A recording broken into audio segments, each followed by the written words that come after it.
दो बातें हमेशा याद रखना बच्चों, जैसे जैसे वो आएगी मैं तुम लोग को बताऊंगा। But there are two things which are very important, union and intersection. Union मतलब क्या, सबको साथ में लेके चलने वाला। इंटरसेक्शन मतलब क्या, there is nothing common, something which is common दोनों में भी। तो देखो क्वेश्चन देखते हैं, जिस तरह से समझते हैं। और वेन डायग्राम का नॉलेज बहुत इंपॉर्टेंट है बच्चों, क्योंकि वेन डायग्राम की मदद से तुम लोग को डायग्राम बनाना होगा। तो सबके पास टेक्स्ट बुक है बेटा, तो टेक्स्ट बुक ओपन करो। Exercise 1.4 question number 2, please open the text book. Exercise 1.4 question number 2 बच्चों। बहुत इंटरेस्टिंग क्वेश्चन है बेटा, बहुत interesting. Let us try to read. Okay, very interesting question बेटा। तो प्लीज ध्यान दो और टेक्स्ट बुक ओपन करो। Let us try to read the question. Exercise 1.4 question number 2। Question says in a school hostel there are 125 students.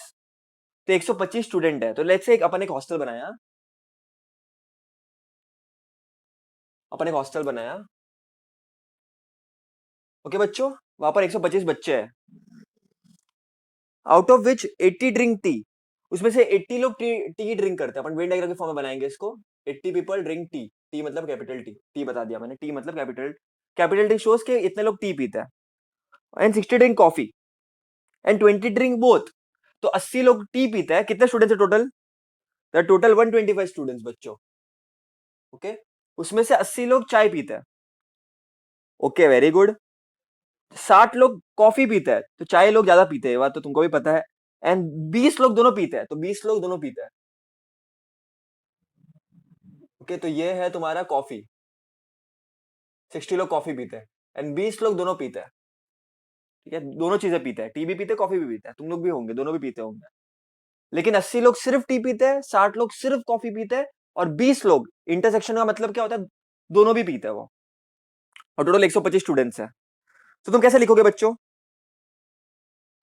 कैसे लिखोगे तुम लोग? Total number of students in hostel is कितना है बच्चों? 125। therefore number of universal set is, number of elements of universal set is 125। 125 बच्चे। Universal set मतलब क्या? Father of all this set. Total क्या है? 125। अच्छा बताओ कितने लोग चाय पीते हैं बच्चों? Let T be the number of students, let T be the set of students और number of students who drink tea. हमने टी से रिप्रेजेंट किया उसको, क्योंकि कैपिटल टी टी सेम लगता है। देखो एन ऑफ टी क्या हो जाएगा? 80 हो जाएगा, ठीक है बच्चों। उसके बाद let C be the set of students who drink coffee. देखो एन ऑफ सी क्या हो जाएगा? 60 हो जाएगा बच्चों, है जो कॉफी पीता है। और बच्चों 20 स्टूडेंट्स है who drink both.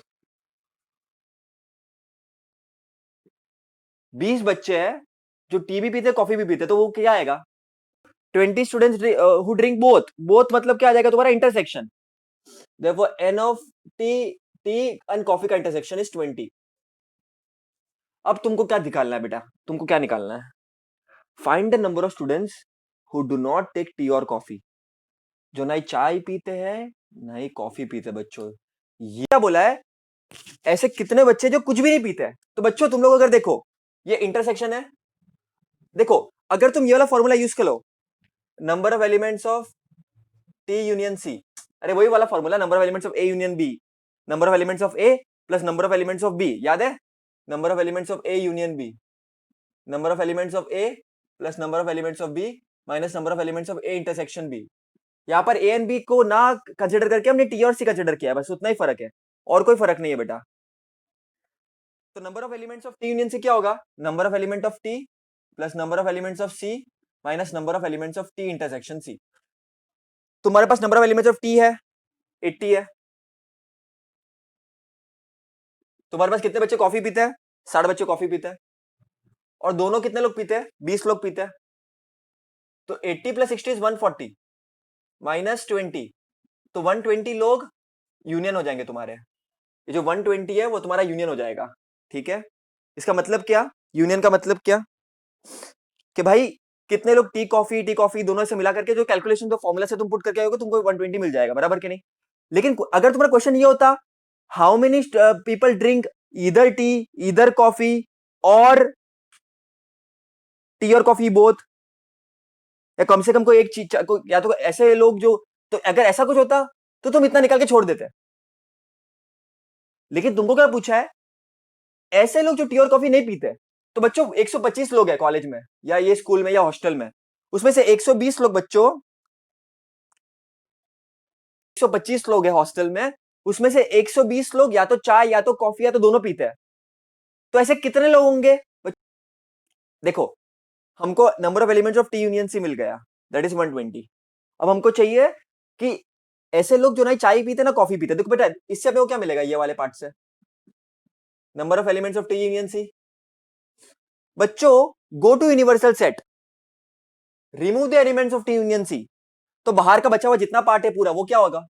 Number of elements of T union C intersection, sorry intersection क्या बोला, कॉम्प्लीमेंट। तो मैं ऐसा लिख सकता हूं बच्चों, मैं ऐसा लिख सकता हूं क्या? देखो अच्छी तरह से समझना बेटा मैं क्या बोल रहा हूं, डरो मत, इट्स इजी थिंग, समझने की ट्राई करना खाली। It's a very easy thing, समझने की ट्राई करना। तुम बहुत सारे एग्जांपल्स करोगे तो और क्लियर हो जाएगा, डोंट वरी। तो मैं ऐसा लिख सकता हूं, number of elements of T union C plus number of elements of T union C the whole complement is equal to number of elements of universal set. ऐसा मैं लिख सकता हूं, मतलब ये वाला सेट प्लस बाहर का set gives me total set. ये वाला सेट, इन दोनों को मिलाने वाला सेट, ये वाला सेट प्लस बाहर का सेट जो कि T union C the whole complement है, उन दोनों को मैं मिलाऊंगा तो मुझे यूनिवर्सल सेट मिलेगा। Number of elements of T union C 120 तुमको मिल गया। तुमको ये निकालना है। क्यों ये निकालना है? क्योंकि कितने लोग हैं जो चाय और कॉफी दोनों नहीं पीते? कितने लोग हैं जो चाय और कॉफी दोनों भी नहीं पीते? और टोटल कितना 125 है। तो number of elements of T union C the whole complement will be equal to 125 minus 120 which is 5। मतलब 5 लोग हैं चाय कॉफी कुछ नहीं पीते, कुछ और पीते होंगे, क्या पता, भगवान जाने क्या पीते होंगे, हमको तो नहीं पता, हम देखने थोड़ी ना गए थे। तो इस एक मेथड से तुम इसको सॉल्व कर सकते हो। दूसरा वेन डायग्राम मेथड भी होता है, लेकिन ये इजी है, वो भी इजी है, ऐसा कुछ नहीं है, but this is also easy method बच्चों। ठीक है, वेरी सिंपल बच्चों, आई होप तुमको समझा है। कंसेप्ट यही है बेटा, देखो ये तुम्हारा क्या है, number of elements of T union C, और बाहर वाला क्या है, number of elements of T union C the whole complement. तो उन दोनों को मिलाया जाए तो हमको यूनिवर्सल सेट मिलता है, बराबर के नहीं? जैसे कि ये एक बॉक्स है, उसमें सर्कल है एक, तो इसको और ये बाहर वाले रीजन को मैं ऐड कर दूं तो मुझे पूरा रीजन मिलता है ना, वैसे ही बेटा इधर भी है, number of elements of T union C plus बाहर का पूरा रीजन को मैंने ऐड कर दिया तो मुझे टोटल मिल गया, है ना? इन कॉम्पिटिटिव एग्जाम 1.3 का 1.4 का थर्ड वाला क्वेश्चन, 1.4 का question number 3। In a competitive exam, 50 students passed in English, 60 passed in mathematics, 40 passed in both the subjects. None of them failed in both the subjects. Find out the number of students who passed at least in one of the subjects. तो text book open कर लो, पहले हम diagram बनाएंगे, इसको समझेंगे अच्छी तरह से बच्चों। सो इन कॉम्पिटिटिव एग्जाम, तो एक एक बॉक्स बना दो। 50 पास्ट इन मैथमेटिक्स, नहीं 50 कितना दिया, हाँ 50 पास्ट इन इंग्लिश, तो ई सेट ले लिया मैंने इंग्लिश के लिए। और क्या बोला है, 60 past in mathematics,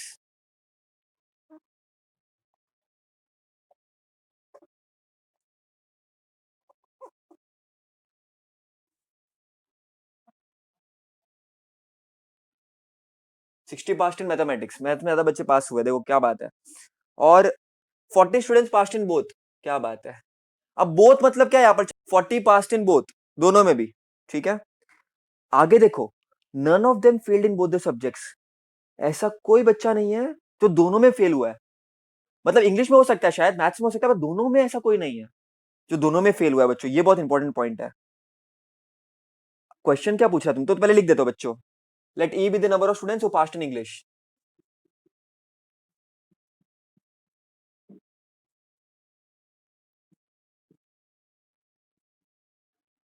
who passed in English, therefore number of elements of E is 50, same तरीके से तुमको मैथ्स का भी लिखना है. Let m be the students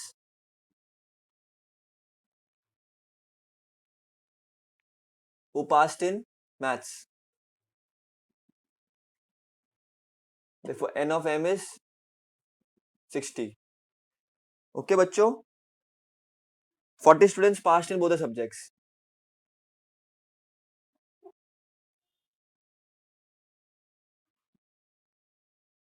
Passed in both the subjects.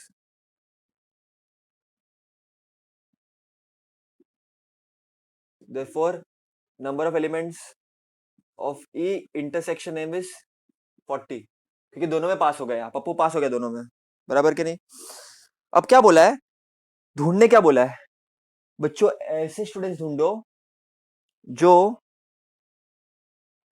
At least कम से कम एक में पास हुआ बच्चों, कम से कम एक में, मतलब दो में भी रहेगा तो चलेगा.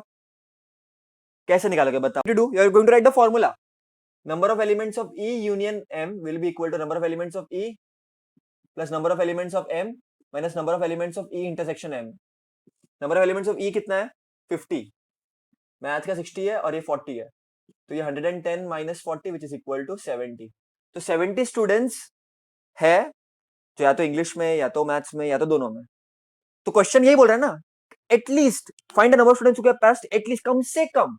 तो इतने बच्चे तो कम से कम पास हुए ही है बच्चों, या तो इंग्लिश में या तो, उन्होंने ये नहीं बोला है कि इंग्लिश में कितने पास हुए चलो वो बताओ, मैथ्स में कितने हुए वो बताओ, ऐसा नहीं बोला है. अगर वैसा बोला होता तो हम आगे करते हैं, लेकिन उन्होंने बोला कम से कम, एटलीस्ट फाइंड आउट, मतलब find the number of students who pass at least in one subject. At least मतलब कम से कम एक सब्जेक्ट में पास हुए. तो इस 70 का मतलब क्या होता है कि इतने वो बच्चे तो है ही बेटा, ठीक है. तो दैट इज इनफ बच्चों, दैट इज इनफ. अगर आगे बोला होता तो we could have done, but that is enough for now. तो लास्ट में लिखना statement, the number of students who passed atleast in one subjects, last में लिखना इज 70 स्टूडेंट्स बच्चों.